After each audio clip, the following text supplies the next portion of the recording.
Ladies and gentlemen, I would like to talk about fluid mechanics in general, and when we start to study fluid mechanics, then we normally start with hydraulics.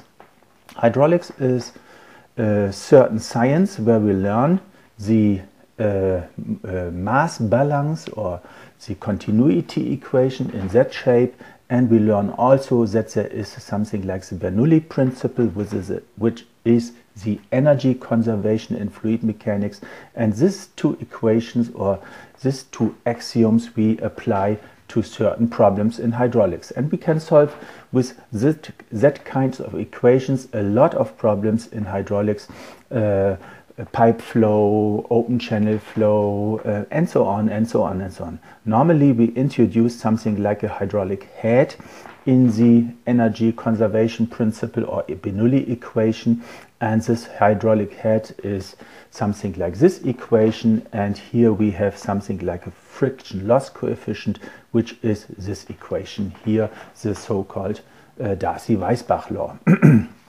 Here is Colebrook-White and this is Darcy-Weisbach. So, but when we go on studying fluid mechanics, then we come to the Navier-Stokes equations. And the Navier-Stokes equations normally are solved in hydraulic, in fluid mechanic computer simulation problems, in CFD, computational fluid mechanics. So the fundament of computational fluid mechanics are the Navier-Stokes equations. And for me as a physicist, the main question is the following. The Navier-Stokes equation, here the Navier-Stokes equation in X and Y and in Z direction, and here's the mass conservation or continuity equations are momentum equations. So this is a momentum equation saying that the momentum in X direction on a particle track is the pressure forces acting on this particle and the viscous or the viscous forces here. And in the third equation we have also gravitation. So with this with this set of equations we can solve nearly every problem we have in fluid mechanics. We can also write this Navier-Stokes equation for compressible flows. That's not the point I want to highlight here in this lecture.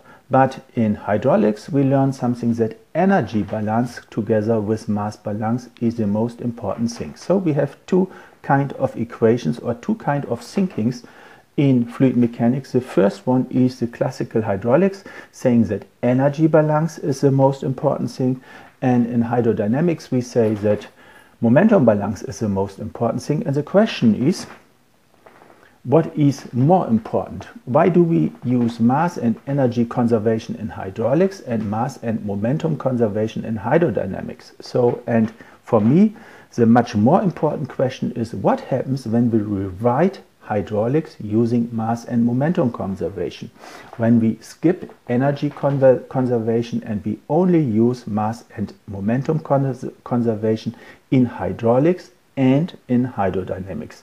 So the title of my lecture is The Integral Momentum Balance as a Fundamental Law for Fluid Mechanics. A fundamental law means that it is valid or that it will be used in hydraulics as well as in hydrodynamics. My name is Andreas Malcherek. I am from the University of the Armed Forces in Munich. Here I'm working at the Institute for Hydroscience as a professor for hydraulic engineering. Everything what is shown now is published in something like 5 papers. The first paper I was working with the momentum balance is this paper from 2016, The History of the Torricelli Principle and a New Outflow Theory, which was published in Journal of Hydraulic Engineering. After I looked on the outflow, I looked on the overflow, the Poleni formula. This is written in a paper called 300 Years de Motu Aeque Mixto, what Poleni really wrote in the new overflow theory based on momentum balance. And then we turned to the sudden contraction in pipes. This is published in this year in Journal of Fluids Engineering. And finally, a paper which will be solved in 2072, but you can get it already now on the pages of Journal for Fluid Engineering is a general outflow theory, which is something like the generalization of the outflow theory I presented here. So this outflow theory now is also valid for smooth and rounded outflows or orifices, and this theory is only valid for sharp-edged orifices. And the final paper I would like to mention is from a conference of the American Society of Mechanical Engineering together with Michael Steppert and Philip Epple. This is a paper on the sluice gate or inclined sluice gates I also would like to mention at the end of this presentation. But first of all, what do I mean with integral momentum balance? The integral momentum balance, let us look on a control volume, and I here have something like a special control volume, but we could look on every kind of control volume, and I would like to write down Newton's equation for this kind of control volume. So the momentum stored in this control volume, it is I, it is mass times velocity, is here, and it changes due to forces acting on this control volume. The first force, of course, is gravitation, mass stored in this control volume times gravitation acceleration. The second force, or the second kind of interaction, is the flux of momentum. So when there is something going into this control volume, then it takes with it momentum. So we have to take the mass flux, which is this here, multiplied by the velocity, and then we get the momentum flux. So if something is leaving our control volume, if water flux flows out of the control volume, it also takes momentum with it. And this is included in this term here. The third force we have to take into account, of course, is pressure.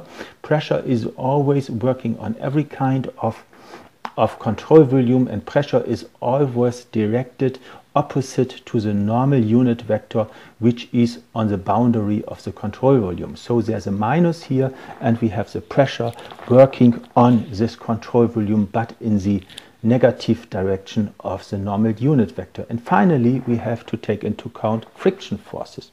Friction forces like viscous friction, but friction forces I don't want to look at in this lecture, so we will normally neglect it. But friction, of course, is very important when we look at pipe flows or at open channel flows. So we can write down the integral momentum balance in different kind of ways. We can, for example, calculate the mass as the integral of the density over the control volume, and of course we can apply, for example, here on the pressure the Gauss integral law. The Gauss integral law states that the pressure integral over the boundary of the control volume is nothing else than the gradient of the pressure integrated over the whole control volume. So this is another way to write down momentum balance.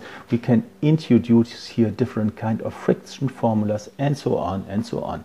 But this shape leads automatically to hydrostatics. In hydrostatics we have no change of momentum balance, so this is zero. We have no velocity, so this is zero. And friction, because we have no velocity, is also zero. So hydrostatics is automatically obtained from the integral momentum balance. We have only these two terms here, which gives us this, and this can be integrated very easily when the gravitation force is going into the negative z direction. Then we get this formula, and finally when we integrate this we get the hydrostatic pressure distribution. So hydrostatics is automatically a result of the integral momentum balance. We can also derive from the integral momentum balance the Bernoulli principle. So here's the integral momentum balance, and we have to write down the momentum balance for a drop or for one molecule of water or whatever is flowing, just for one molecule. So if your control volume is only one molecule, then of course there is no flux into the molecule, into the control volume. So this term here is automatically 0, and we come up with this equation for the momentum balance. Of course, and also the mass does not change for one molecule when we look at one molecule. Therefore, so the momentum is mass times velocity, and that we get this formulation here. In the next step, we multiply this equation with the velocity itself. So, and then we see here something like the kinetic energy. When we apply the product rule, we get something like this here. So the derivation of velocity times velocity is 1/2 velocity square, and so on. We get something like, here is the gravitational force, we get the pressure here, and after some derivations, we get normally the Bernoulli principle, showing that the hydraulic height is nothing else than the friction force. So momentum, the Bernoulli principle, as I want to state out, is something like a special case, a very, very special case from momentum balance. It is only valid on streamlines, and for other flows there are also cases like irrotational flows and so on, but it's also valid. But normally the Bernoulli principle is only valid on streamlines, whereby the momentum balance is valid always in fluid mechanics, and therefore I prefer the momentum balance. So when we have another kind of simplification of momentum balance, here I again have the momentum balance, and this, as I said, is something like the momentum flux into the control volume. When we have something like a system where we have several inputs and outflows, inflows and outflows, then we can write down the momentum flux as a mass flux times velocity. But of course, because this integral is an integral over a velocity distribution here or here or here, we have to take into account this kind of velocity distribution by a so-called momentum coefficient. When we replace the velocity distribution by an average velocity over the inflow cross-section, then we have to take into account momentum coefficients. Normally, these momentum coefficients are more or less 1, so we can calculate the momentum flux as a mass flux multiplied with the velocity itself. So, and this leads us to our first hydraulic example. This is the fully opened vessel, and I think the fully open vessel, it is shown here, is a very interesting example, because it is something like a water body which is falling out when we don't have any friction here, but we can also regard it as something like a hydraulic problem. So as a hydraulic problems, from our momentum balance, we have the gravitational force, and what we of course have is no friction. We don't want to have friction, and we have no pressure. So we end up with something like this. Gravitational force is acting on this control volume, and the outflow, or the outflow of flux of momentum through this boundary here. So now in the next step we can use the product rule on this term, because this term is mass times velocity. We have to apply the product rule, which gives us the mass times the velocity derivation plus the velocity times the mass derivation. The mass derivation is nothing else than the mass flux. We can set this mass flux to dot m, and we get for the left hand side this two expressions. On the right hand side, from our momentum balance, we get these two expressions here. So we find them here. And when we compare left to right, then this term cancels out, and we can cancel out also the mass, and we get, of course, the very well-known Galilean formula for the velocity in a gravitation, which means that this mass just simply falls down. But we can derive it here, hydraulically speaking, from the hydraulic momentum balance. We get nothing else than the problem of a falling mass. So first of all, what I would like to show you is the outflow through a sharp-edged orifice. This is my paper from 2016. So we have a vessel filled up with water, and a water height h here, and we have a small opening AA, aperture from A, where the water can flow out. Then first of all, the mass balance, of course, the mass in the vessel is changed due to the outflowing mass. The outflowing mass is something like the density of water times the cross section, the outflow cross section here, and the outflow velocity here. So when we introduce the mass, which is h times a times rho here in this, then we get something like the water height changes due to this formula here. So this is the mass balance, very well known, of course. And now I would like to go to the momentum balance, but we need these formulas here later. So the momentum balance. The momentum balance we have to describe first of all the pressure forces. And we assume that we have here something like hydrostatic pressure, here also hydrostatic pressure, but this hydrostatic pressure forces cancels out against this hydrostatic pressure forces here, because it's the same, it's just working from two directions. Then we have hydrostatic pressure here, and we proved this with computational fluid dynamics that it's here more or less really hydrostatic, absolutely hydrostatic, and you can see it in my paper from 2022, which is already published in the internet. Here the pressure, we really can assume that it is hydrostatic. So assuming here a hydrostatic pressure force would say that we have rho times g times a acting on an area which is the cross section minus the opening. The cross section, the absolute cross section A minus the opening, and it's going in the up direction, so in the negative direction I would like to say here. So we have a pressure force from the water body, from the bottom of the vessel, which can be described by this. So what is then the momentum balance? The momentum balance, of course, is gravitational forces. It is outflow of water here. It flows out with a velocity VH, and this is the mass leaving our vessel, so this is the outgoing momentum flux, and it is the pressure force coming from here, from here and here,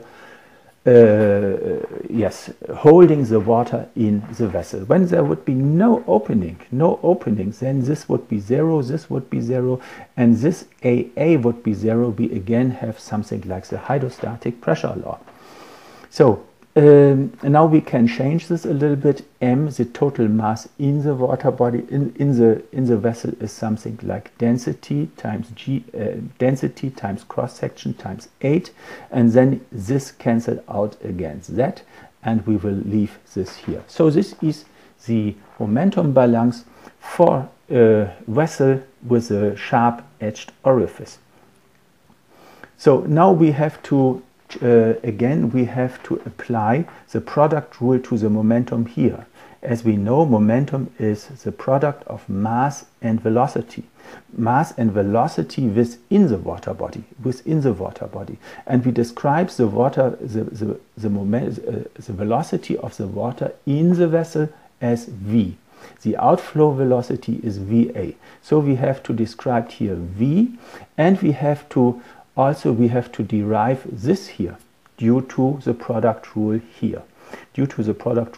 And then there we get an extra term, which is this one. So this comes from the left side and now goes to the right side, and we have the momentum balance in the next step written like this.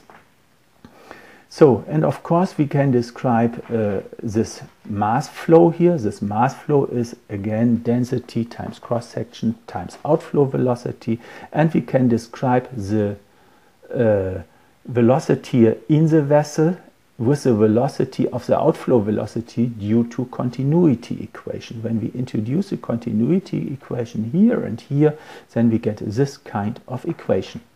And when we finally state that the outflow is more or less stationary, so that we have, for example, a very huge vessel, then we can say that this is more or less zero, and we get this on the right hand side as a stationary outflow velocity.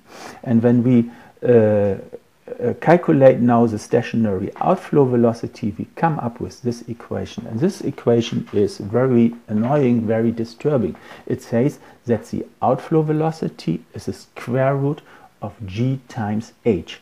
When this is very small, we can neglect it.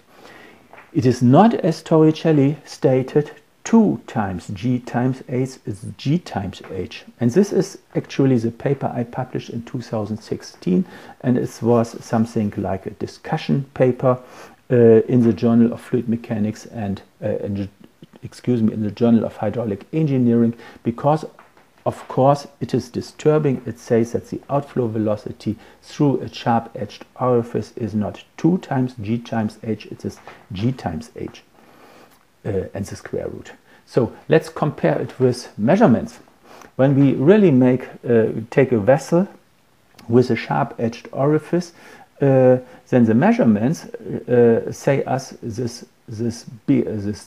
big line here is the measurements, and when we compare it, the height in the water in the vessel, and when we compare it to a calculated height, when we use this formula, it really gives us the measurements we have. So actually this works quite well for sharp-edged orifices, but it does not work. It does not work when the orifice is rounded. When the orifice is rounded, the water comes much faster out of the vessel, and we get this curve. For a sharp-edged orifice, this is really true and can be described by momentum balance.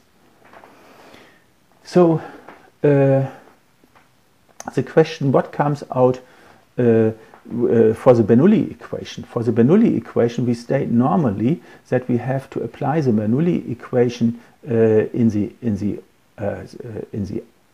the free surface in a vessel and in the vena contracta. In the vena contracta, because there the velocity is only showing in the z direction. Here, when we look at this point, then we have also velocity components in the horizontal and in the vertical. In the vena contracta, we have only velocity components in the vertical, and therefore the Bernoulli principle can normally only be applied in the vena contracta, which I have a C here. So this is the continuity equation for the outflow problem. This is the Bernoulli equation for the outflow problem, and we get something like this, that the outflow velocity should be 2 G times H and not, as I found out in my momentum balance theory, G times H. But the momentum balance theory works very well with measurements. So where's the problem? Where's the problem? Let us look at the problem. In order to solve this problem, we look at the outflow velocity in the vena contracta and the outflow velocity here.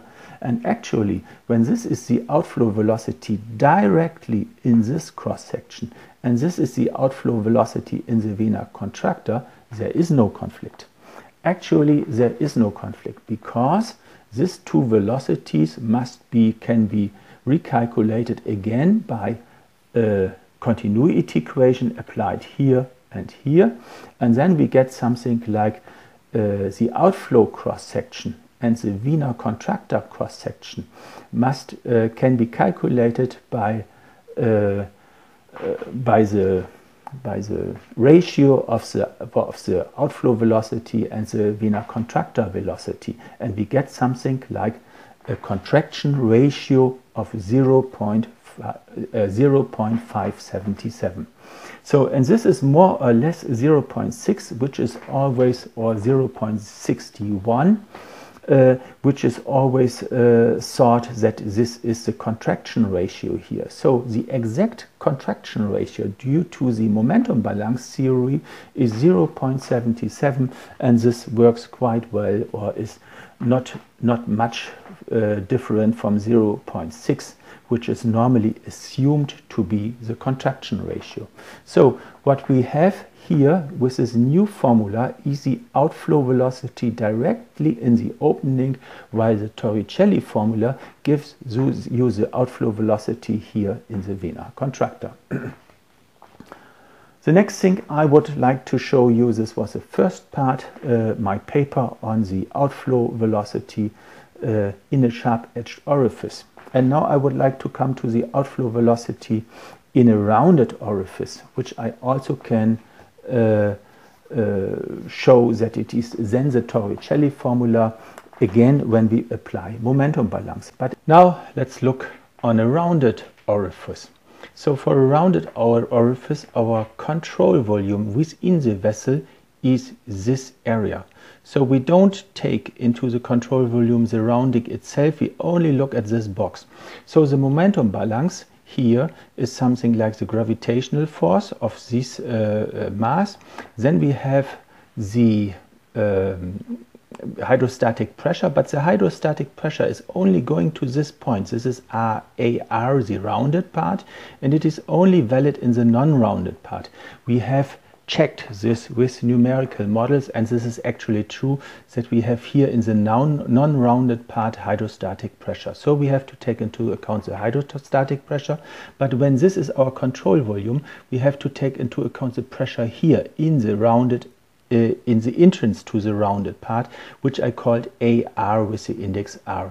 So this is the pressure here, and then finally we have the outflow through this area, and this is the momentum going out here in this area. So next question is, what is the pressure here? And in order to obtain the pressure here, we just assume that the Bernoulli principle here is actually valid. We can also derive the following equation from a momentum balance, but it's easier to check this with Bernoulli equation. So we have a certain velocity here, we have a pressure here, and we have a pressure here, which is atmospheric pressure, which is set to 0. So when we apply Bernoulli equation between here and here, we get for the pressure, for the average pressure here in this area, we get this formula. We introduce this formula here, then we sum up all the terms a little bit, and we came up with this term. So again, we have to split the momentum is mass times velocity in two terms, which is also included here. Yes, and when we say again that the vessel is very large, or the velocity within the vessel, this is the velocity within the vessel, does not change very much, so we can assume that the left hand side is 0. We get something like an outflow velocity through a rounded orifice, like this formula.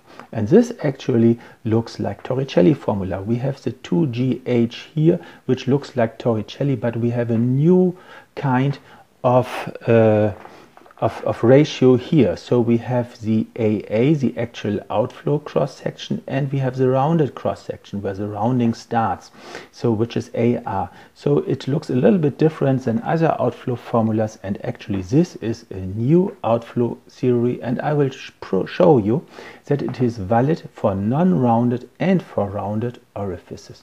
So let us look for a non-rounded orifice. So for a non-rounded orifice, this cross section here is the same as this. So this is a sharp-edged orifice when we say AR is equal to AA, and when we introduce it here, we get our old formula. I just showed you that it's valid. So this is not anymore Torricelli, it is a totally different thing. In literature they call it the Malcherek formula, and this is actually valid when we take this new outflow theory, which is valid for rounded and non-rounded outflows. So, and when we assume that the rounding starts here in the edges of the vessel itself, so when the whole bottom is something like a rounding, then we have to say AR is A. Then we get something like this formula, and this is a classical formula we get with the Bernoulli equation for the outflow. This is actually the Bernoulli outflow formula, which looks like the Torricelli outflow formula when the opening is very small. So actually this is a very new outflow formula, valid for very rounded openings, valid for sharp-edged orifices, and everything in between. When we look at a verification, we can compare it to measurements. These are measurements, for example, for a sharp-edged outflow, which I have shown you already. It works quite well. And for a rounded outflow, it also, here we have the theory, the dashed line is the theory, and the big line is the experiment, and it also works very well. We could also set this equation to this measurement, and it also works, of course, quite very well. So as a conclusion, and this is very important, we have the classical Bernoulli equation. And the Bernoulli equation is only valid, as I said, to very rounded outflows. It is absolutely not valid when we look at sharp-edged orifices. So, but the momentum balance, as I described it to you, is valid for sharp-edged orifices as well as for rounded orifices. In the next part of my lecture, I would like to look on two other very important hydraulic examples. That are the sudden expansion, what you can see here, and the sudden contraction. So both were classically also explained with the Bernoulli equation, and I think that also here we should work with momentum balance instead of Bernoulli equation. So first of all, let us look on the sudden expansion. The sudden expansion is a very famous example. When you look at the Bernoulli equation, you get this result for the difference in the pressure. Here we have a low pressure, here we have a higher pressure due to this expansion here, and we can describe this pressure as a function of the flow rate, for example, and classically you get something like this from the Bernoulli equation, increasing pressure difference between here and here, and when you look at the experiments, you get a much smaller pressure step here, what is measured in measurements. So what is the reason for this discrepancy? Normally we take then something like sudden losses into the Bernoulli equation. The sudden loss is described as a function of the outgoing velocity squared divided by 2 and when we again calculate the pressure step here, you get this formula, and this formula is very often adapted to experiments, and when you adapt it to experiment, this sudden loss coefficient has this shape where the C is more or less 1 or 1.2. And when you take 1, you get finally for the pressure step in a sudden expansion, you get this formula as a result from the Bernoulli equation, but when you take into account in the Bernoulli equation something like sudden losses. So the question is there an alternative? And this alternative is very well known from Borda-Carnot. It is the momentum balance. When we apply the momentum balance, we have something like the incoming momentum flux, the outgoing momentum flux on the one hand, the pressure on the one hand, and the outgoing pressure on the other hand. And we take the momentum balance between here and here. Therefore, there is in both parts here the A2 to be seen. So, and when we then calculate the pressure difference between the inflow and the outflow, we get this formula here, and this formula works quite well for the sudden expansion. So there is no big pressure gap, or there's no big gap between theory and experiment. Therefore, the momentum balance is very capable to write sudden expansions. What then was done in the history of hydraulics was to redescribe this pressure difference into a Bernoulli shape. So when we redescribe it in a Bernoulli shape, then we get something like this for the sudden loss, here, and then we can also describe the sudden expansion with the Bernoulli equation. So what is done? In history, by the Borda-Carnot principle, the momentum balance was originally applied to the sudden expansion, and then we derived with this Borda-Carnot formula something like a sudden loss formula, introduce it into the Bernoulli equation and make the Bernoulli conservation correct. So, but what we should do in my point of view is that we always should take momentum balance, and we would get to the correct result in a very easy way. We should not use Bernoulli principle. We should not use something like a sudden loss coefficient here. We should take the momentum balance.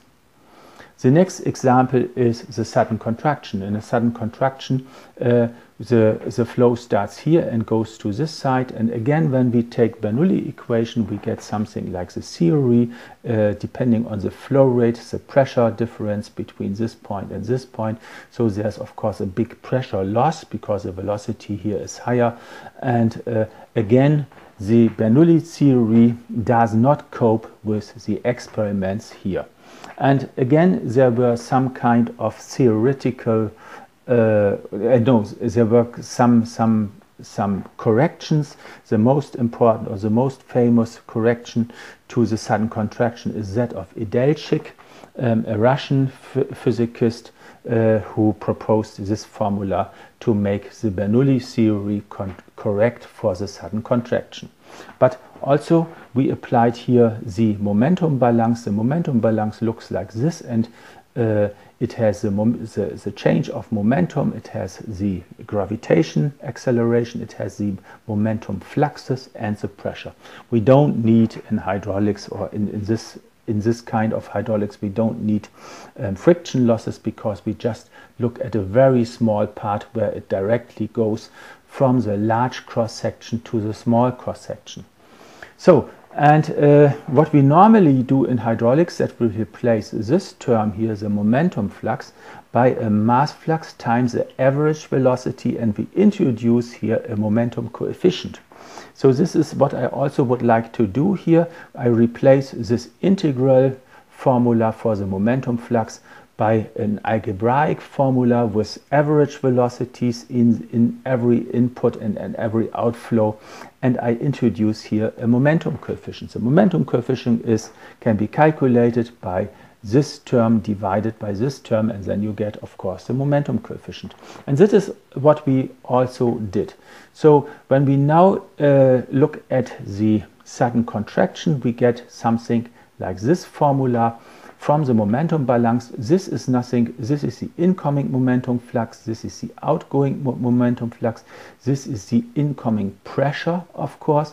Here we have the outgoing pressure force, and then of course in flow direction we have something like from this contraction phase here. This is a contraction phase, this is a ring around the pipe. We have also a pressure working on our flow. So this pressure is very important, and I always call it PS, and it works on this area here, and this area is A1 minus A2. This is the area of this ring here where it works on. So, and we now have to determine the pressure here on this phase here, the contraction phase, as I call it. Yes, and for this we did some experiments, some numerical experiments.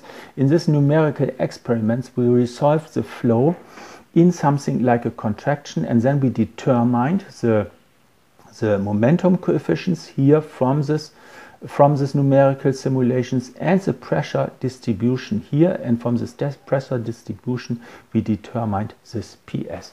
So this is the numerical simulation. Here you see something like the flow velocity or the average flow velocity, and here you see something, yes, and what we determined here, of course, due to the velocity profile here, is the momentum coefficient, and this momentum coefficient in a turbulent pipe flow is 0.3. So, and also here the momentum coefficient can be determined as 0.3, so it is more or less 1, but this is quite important that we don't neglect this 0.3 here, then we get, as a matter of fact, a little bit better results. So, and what we now have to determine is the pressure here, and we have to average the pressure here, and then we get the pressure force here in this term. So the pressure here can be parameterized by this kind of formula. We say it is more or less P1, but we subtract something like a dynamic pressure. This is the velocity here, density times velocity square divided by 2. This is the pressure. This is something like parameterization of the pressure here on this parts. So, and because this is absolutely not correct, we have a CP here. This is the pressure coefficient, and this pressure coefficient we determined with different contraction ratios and different discharges here, and we found out that we can describe this pressure coefficient, it is shown here, as a function of the contraction ratio. We can determine this pressure coefficient independently of the flow rate by this formula. So now we can introduce this pressure coefficient here, can introduce the PS here, can introduce the 1.03 here and here, and then we get a new formula for the pressure change in something like a contraction, and this is the formula we derived in that way, and we published this formula in the paper I mentioned before, and we see that there is really extremely good results. This is our results are shown here in blue, in black, and the Edelchik results are shown in blue. They are absolutely more or less the same than the empirical Edelchik formula. So we can really derive something like the pressure loss in a sudden contraction using the momentum balance. Yeah. The next thing in classical hydraulics is, of course, the weir formula. The weir formula originally comes from Poleni, and in his book you can find this very, very nice picture, and it is derived in the following, and I think very strange way. So Poleni said that the velocity distribution here over the weir crest here is something like, has something like this shape. It has something like a square root shape. So the velocity has the lowest velocity at the free surface, and because it's something like a fall velocity here over the weir, it becomes larger when you go from the free surface down to the crest of the weir. And he assumed that the shape of this velocity here has something like this, or is something comparable to that, because the molecules which he has shown here are just falling down from a certain height. So he assumed this kind of velocity distribution. And of course this is totally wrong, because normally we have the largest velocities at the free surface and the lowest velocities above the crest of the weir. So this formula, as a matter of fact, is wrong, but he just assumed this formula, integrated it over the water depth from the weir crest itself up to the height of the free surface, which is in German this, integrated this formula and get this very well-known formula with the power 3 divided by 2 or 1.5, which is the very famous Poleni formula. It has here a factor of 2 divided by 3, it has the width of the weir, and it has the height of the weir over of the free surface over the weir's crest. So this is a Poleni formula, and the Poleni formula, as I said, has some wrong assumptions, or has done some wrong assumptions which are absolutely not correct. So the next step would be something like applying the momentum balance also to this problem. Yes, the momentum balance, we can again assume that we have, of course, the problem is stationary. We are in the horizontal, so vertical forces do not play any role. And again, we have the incoming momentum fluxes and the outgoing momentum fluxes here, and the integral over the pressure distribution. So for such a problem, it becomes something like this. And I have shown in this Poleni paper that when we assume here something like a hydrostatic pressure distribution, here there is atmospheric pressure in the outflow, then we can derive very shortly this equation, and this is more or less comparable to the Poleni formula, because it has the water height power 3 and the square root from this. Here it is more or less the same, but it works also very well when you apply it for slit weirs. So for slit weirs which are shown here, we using the coefficient beta is equal to 1.78, we get really an extremely good agreement for slit weirs for the height over the weir and the discharge over the weir, you get really extremely good agreement without any kind of empirical formula. So using the momentum balance for the slit weir and for weirs or for overflow problems gives you extremely good results when you assume a momentum coefficient of beta is equal to 1.78. So these data are from a publication from IDIN, and yes, also here the momentum balance is working quite well. Finally, would like to present the sluice gate. The sluice gate here with an inclination is shown in this slide here. We have something like hydrostatic pressure distribution here, and we have a complex distribution of pressure here over the slit weir, and the flux is going down out here. Here we have also something like a quite complicated pressure distribution, and at the end here we again will have something like a hydrostatic pressure distribution.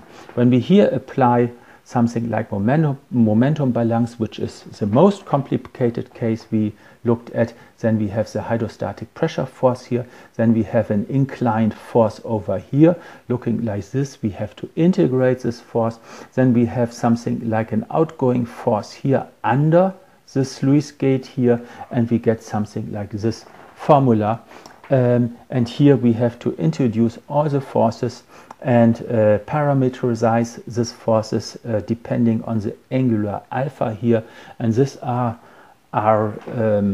works which still go on, and we will publish that, but it also works, momentum balance also works for sluice gates quite well. I would like to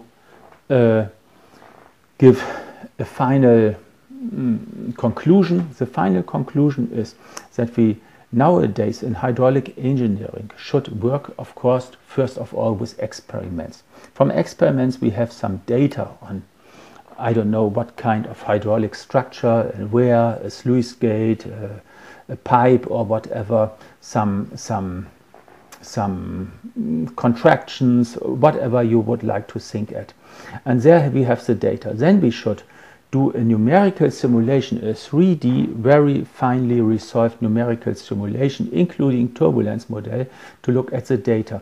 And when we have this numerical simulation, we get everything for an algebraic theory to get the momentum coefficients or the pressure coefficients we need here in this kind of integrals.